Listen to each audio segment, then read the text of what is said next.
Today we're diving together into Great League with 3 Pokemon that are extremely bulky and extremely meta relevant for the meta of Great League. So we're gonna start off with Galarian Stunfisk up in front, while Lickitung and Altaria at the back will form our solid backline. So let's see what we got here, because Lickitung can definitely do some solid work with those power whips against Azumarill, and Azumarill is one of those Pokemon that can definitely be kind of a problematic option for our team. Kind of a curve breaker, if you would like to call it like this. So anyways, we got to block here because we're getting super close to the next move, and obviously we're gonna get there before they do to theirs, which means that we can finish them off right on time. Now this Guzzlord can return to the battle, but still we have the better alignment with our Galarian Stunfisk over that Pokemon, and even though they can do a lot of damage with their Pokemon, I think that we're gonna be just fine, since we still have our Altaria at the back.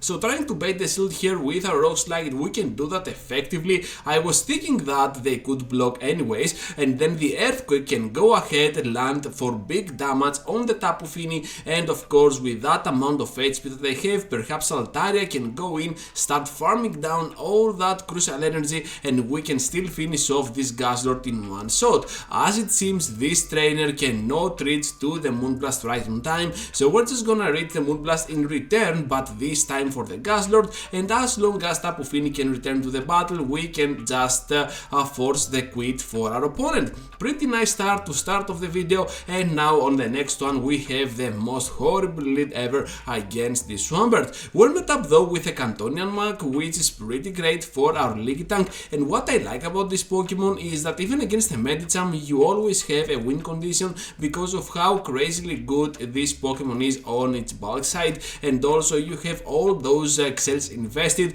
Lickitung can also beat Medicham in one shield scenario with the standard moveset, of course, because if they have something like a dynamic punch, things can get sideways anyways.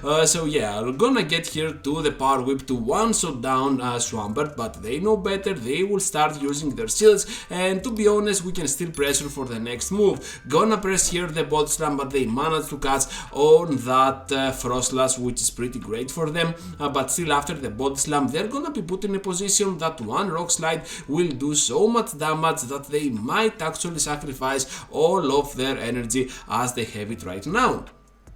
So what I like about this team composition is that Galarian Stunfisk up in front is weak to the Mud Boys, but the backline can definitely cover for that weakness.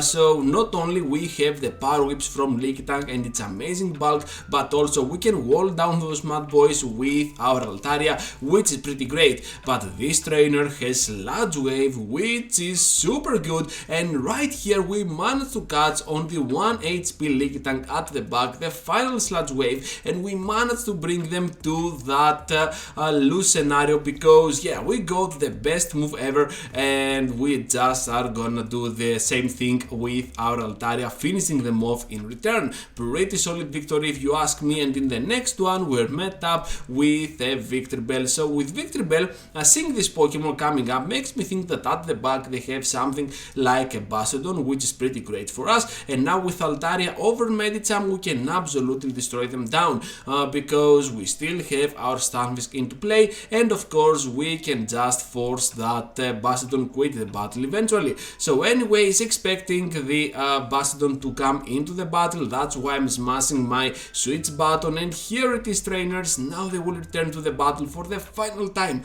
with that Victreebel, and all we have to do is to pressure for a triple Rock Slide. 2 of those Rock Slides are already being unfolded over here, while we need one more Matzo to reach the final one, and we're just gonna take Victreebel out of the way. With that in mind, I believe that even with minimal amount of HP we can still reach easily to the Earthquake. Our opponent knows that, realizes that, and we're gonna take this victory as well. Into the next one now with a very bad lead against this Jellicent, and all I want to do here is to potentially catch a Shadow Ball or a Surf on my Lickitung. So we managed to get the Surf from the Licky, and one more move is coming up. You know what, I'm pretty fine by this, because most of the times Lickitung is is gonna be used like a punching bag, and at the back they happen to have a Pokemon like Alola Sandslash, which means that we can resist those Shadow Claws by a lot, so whatever they throw here, we can still take it and still pressure for that next move. As it seems, perhaps going for the Power Whip could have been the better option, but it doesn't matter, we can still reach to back-to-back Body Slams for that Pokemon. So we managed to grab a shield in the process, which is pretty great, and I'm just gonna press immediately the Rock Slide. I know they have a lot of energy, I know I cannot farm down right on time, so the best thing I can do here is to go ahead and bring them to no HP with a simple Rock Slide. So Jealousy returns into the battle, trying to catch here the Surf, but we cannot. This is definitely gonna be a Shadow Ball. They saw my switch coming in, and now switching out to their Umbreon.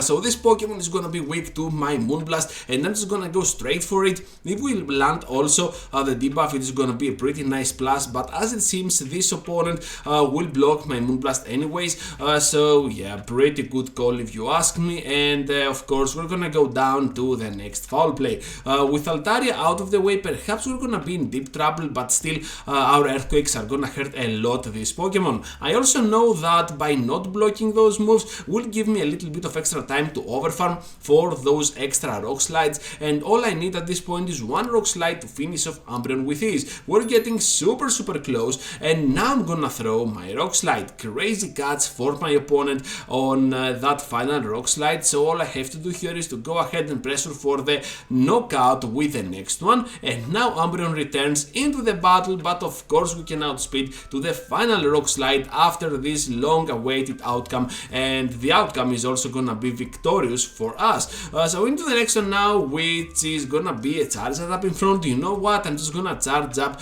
to the point that they're gonna reach to their Blast Burn, because they might want to try and catch one Rock Slide, and as it seems this is the case. They want to catch one Rock Slide on the right still. If they could, this could work definitely towards their advantage, but to be honest we know better here, and we're just gonna wait a little bit more, which means now that we can farm down after we land this Earthquake.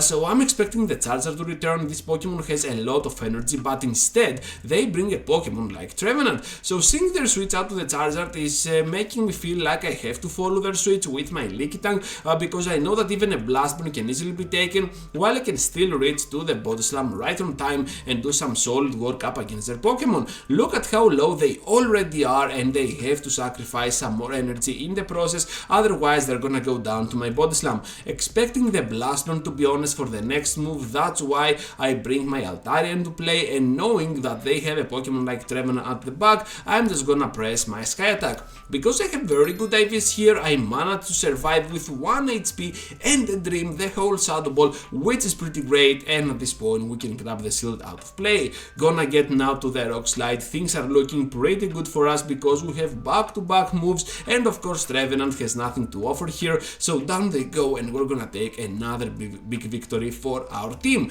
Into the next one now with the Deox up in front, which is not the greatest lead ever, but I'm just happy that I'm having it against my Stunfisk, because if they have a Rock Slide they can still beat down my Flyer, and of course with the counter damage we can absolutely get finished off with a matchup against our Leaky Tank.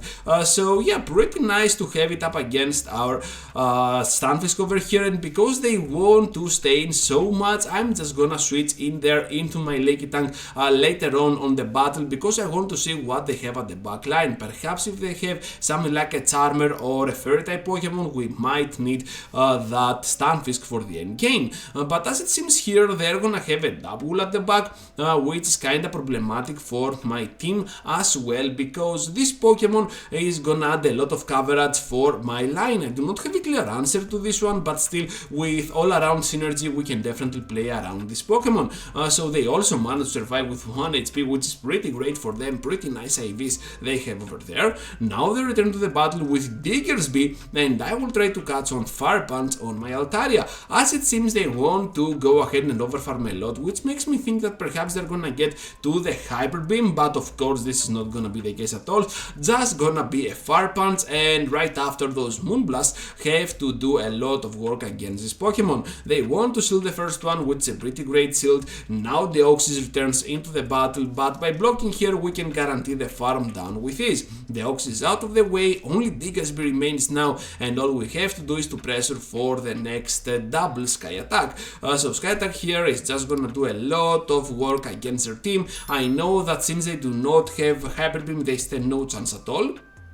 And my Altaria will just dominate this battle, because even if they get here to the Fire Punch, it will never be enough to finish me off, and Stunfisk will just return to the battle for the final blow, the final hit with that Earthquake, and that's gonna be a great game. Into the final one, trainers, and we're having Pelipper up in front. So this is not always the best incident for our Pokemon up on the lead, but still we can do a lot of solid work with our Rock Slides, which are gonna do more than half on this flying type Pokemon. Also we can take one Weather Ball in return, but of course they need 9 to get to 2 of those Weather Balls, while we need 10 of those fast attacks to get to the Rock Slide. You can do the math here, and also they can win the CMPs. They're gonna reach much faster than we do to the second move, so this is obviously a loss for the Stunfisk. Anyways, just gonna switch out to my Altaria trying to catch one Weather Ball. On the switch we're met up with a Pokemon like a Swampert, so it's all fine I guess over here, and those Hydro Cannons are still adding up in damage.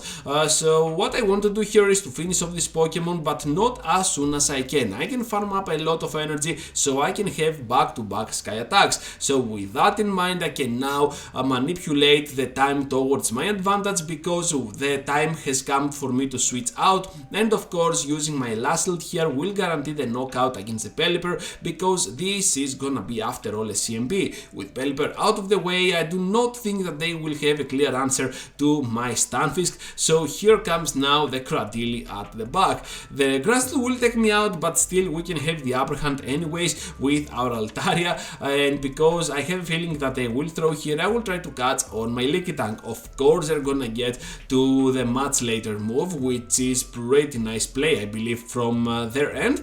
And another Grass Knot is imminent, so we're getting pretty low, but still we can withstand the damage. I was counting the moves, I was in no panic at all. I can still reach pretty easily to that Power Whip and absolutely finish them off. Of course this is gonna be the last move. I was just waiting for them to leave the battle, but they are not, and then Altaria will just farm the remaining HP out of existence, and we're gonna take this final victory to end this video. Thank you for watching, trainers, and for staying till the end. Just be sure to leave a huge like before you go, and of course consider subscribing to my channel if you want to see more of my content here on YouTube. With that said, I have 2 videos for you to check out, so feel free to do so, and I will see you all into the next one.